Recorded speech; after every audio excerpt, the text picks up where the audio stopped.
it's time to dish with D. That's me. It's time for my weekly weigh-in and the WW topic of the week. You know I'm not thrilled with their topics, but I will still do them because somebody might like it. It's not always about me.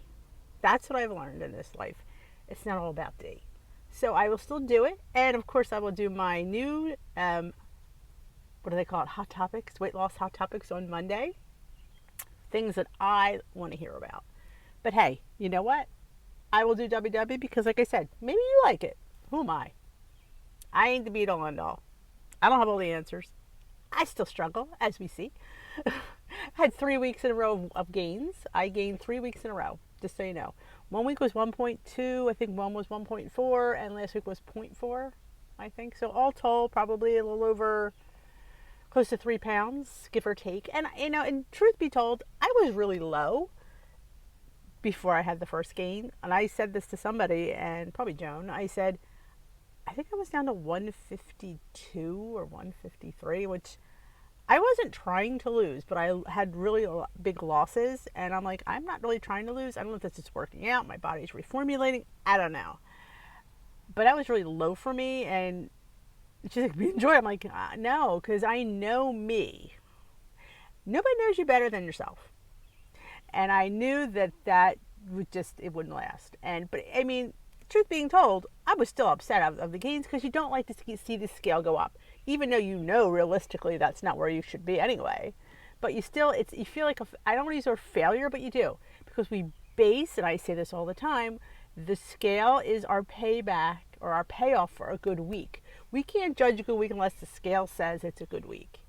So that, I know that's, and even with me, you know, you want that scale to, you know, like I said, I didn't want, even if there was a little gain, I'd be fine. But when you get it to a pound, that kind of pisses me off. But this week, I'm happy to report that I am down 1.4 or 1.2. I think it was 1.4. I think it was 1.4. I will have my scale picture. I could not print the weekly.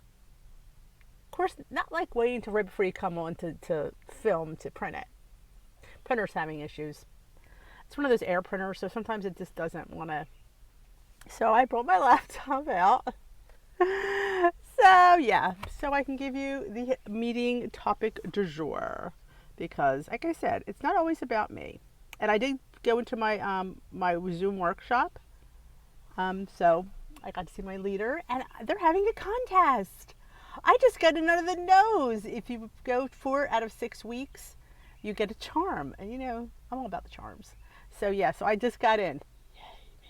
So thank you. So it's the weekly series week 2. They're having a weekly series apparently on WW. And what happens to your body when you're stressed? Stress is huge. I mean, I always find a good topic because stress is big, and that is why a lot of us eat, because we're under stress. My leader always says, stress doesn't cause you to eat. We respond by eating to the stress. So it's a response. It's not, you know, and which to me, you know, same thing. But that's me. All right. Being stressed isn't new. In fact, it goes back thousands of years when humans had to hunt for their next meal. When food was slim, as a predator was lurking, the body released hormones cortisol to jump into fight for flight. Mode increased the heart rate, blood pressure, and breathing. And while we're probably not stressed for the same reasons anymore, goodbye bear chasing, our bodies still respond in the same way. Now it is just more common for our stress to linger, especially when we find ourselves dwelling on the past or worrying about future. This leads us to a longer release of these hormones, increasing our appetite. The good news, practicing mindfulness can help stay grounded and quiet the brain stress response. So basically it's all the cortisol's fault. And you see, the problem with that is you can't help it. It gets released. It's not even going to stop it. No cortisol, no cortisol. Now the cortisol comes. Yeah, it's like I said, our bodies are machines. I say this all the time. They're fascinating machines. They just fascinate me sometimes. What to do when you notice yourself feeling stressed? Try the 4-3-2-1 technique to bring yourself back to the present moment. And here's a lot of them, which I realized when she was doing it with us, It's basically getting in touch with your five senses. The sense of touch, taste, smell, sight. So like five, take a few deep breaths, look around the room, name five things that you see. They can be what catches your eye or objects of the same color. Four, keep breathing deeply. Pinpoint four things you could physically feel. Maybe it's the temperature of the air, the fabric of your clothing, or the sensation of sitting in your chair. Close your eyes. Take a moment to listen. What sounds do you hear? List three. Two, take a deep breath. Are there two items you can smell? Could it be laundry, a burning candle, your perfume, breakfast? That was me this morning's breakfast. Number one, notice the things you can taste. If you can taste anything you could grab, take a drink. Lipstick, or I should say lip gloss, coffee, tea. It's like basically getting in touch with your senses and in your body, because that we are, when growing up, because we always learn about our senses, the sense of touch, the sense of taste, the sense of hearing, the sense of smell. That, as humans, that, and like think about, like, in some things, like dogs, for instance, there's like, ours is our sense of sight is our number one. With dogs, it's our sense of smell. Everything is about smell with them. So I mean, senses are really truly important. And that's always a great, thing. Like if you're under stress, it's always about taking a deep breath and concentrate. Like, go to a place, like a happy place. Like, I don't know if I had a happy place. My dog is my happy place. I just grab Bailey. If you don't know me, well, I'm obsessed with my dog. So when I'm stressed, I grab him, I snuggle with him, I rub his belly, I just bring him close, and he just is always happy. So right now, my happy place is my dog. I mean, you could have it in certain things, like places that you really love, like the beach, the mountains, your favorite vacation spot. If a person goes on a cruise, I mean, things like that. Like, what brings you home? What relaxes you? And you just think about it. And sometimes taking a nap, like a de-stressor 10-minute nap, and think about that. Did you ever just like go in your mind some days? Yeah, Dee does that once in a while. She sits back and she just relaxes and she just imagines things. Or a favorite movie. Right now I've been obsessed with, you're going to laugh, on YouTube. Do you remember back in the 80s, 70s, 80s, and early 90s, they used to have the movie of the week on? Well, I found different, now that once you find one, then you get suggestions for them. So the last week and a half, I've been watching old television shows from the movies of the week from the 70s and 80s. Talk about relaxing. I zone out for I think it's like an hour and a half, hour and 40 minutes. At the end of the day, that's how I've been distressing. It's really fun. I watched the Betty Broderick story, the one about the girl who left high school, wanted to be a model, wound up being a porn star, and then she shot herself. I mean, it gets me out. I mean, some of them are a little bit sad. I've cried at a few, and a couple with, kids and parents dying, but they're so good. I miss the movies of the week. I know, squirrel. But that's how I like to de-stress at the end of the day. When I was younger and the kids were little, I couldn't wait. We had strict bedtime. I was a bedtime person. This was bedtime, and this is when you went. Because that was, once they went to bed, that's when I relaxed. I didn't relax till they went to sleep. Because I had Irish twins.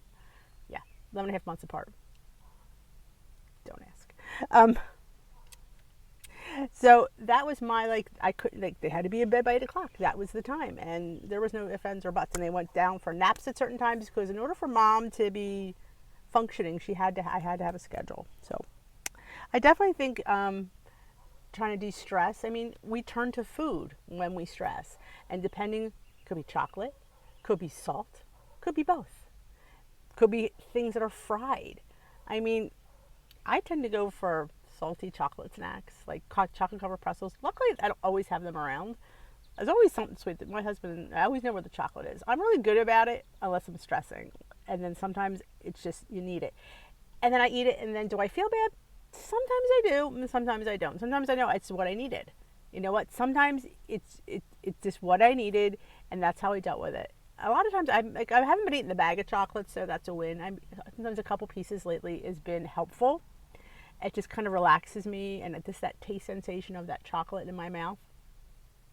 Good. But yeah, stress is a killer on weight loss journeys, because it's just, and when we start eating and the binge starts, and then sometimes you just can't see straight.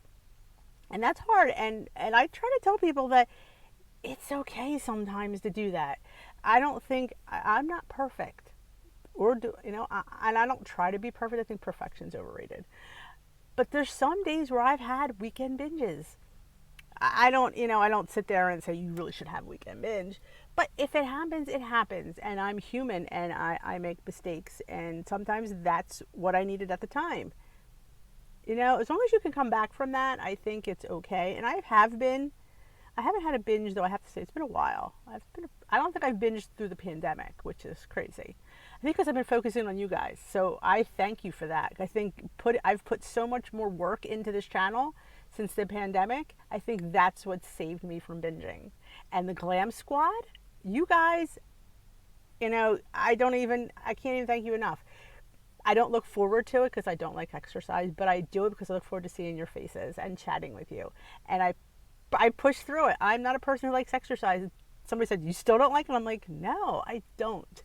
But I know it's important. I know it's good for you. And I have seen results. I'm not gonna lie. I've seen results. So yes, I push through it because yes, I see results and I know I should be doing it. And I look forward to their faces. And so that has been my stress. I think that's where I've put my stress during this pandemic is into my channel. So I focused there. That's where I put my stress. I've not went to food. I've went to YouTube. I've put out more videos. I've put out more recipes. I've created the Glam Squad. We exercise 5 days a week. I've gone live every night on my channel. And if you do not come, you really should. Tea with D is live pretty much every night at 7 p.m. Eastern time. Everybody's welcome to come. Doesn't matter what plan you're following. You're welcome to come. We chat for about an hour. Sometimes that's a great stress reliever. I think that's helping a lot. Talking about what's going on with us and our journeys every night keeps me accountable, keeps everybody there accountable. Everybody's warm, welcoming. It's a fantastic group. If you're struggling, please come to Tea with D. I say this all the time. Meet the gang. It's like the best weight loss meeting you'll ever attend. And you could attend, again, if you need to attend every night, you can attend every night. You know what? You have to do what you need to do for yourself and your journey. I don't know what that is. Only you know what that is. So you have to make, like I said, we have to figure out how we distress. It's all different. How we deal with things is different. How we stress is different. Some people might not go to food. Some people do. And I'm not going to sit there and be the one that says, well, you shouldn't go to food. Because I'm not in your situation. I don't know what your stress is like. And if that's giving you some sort of, as long as you don't stay there, that's the key. Can you get right back on track the next day? Some can, some can't. So that's the thing. So if you can't, maybe food shouldn't be your release. But I know I've been really good about it. So like if I have a day like that, then I'm usually pretty good the next day. Usually. There's always that chance.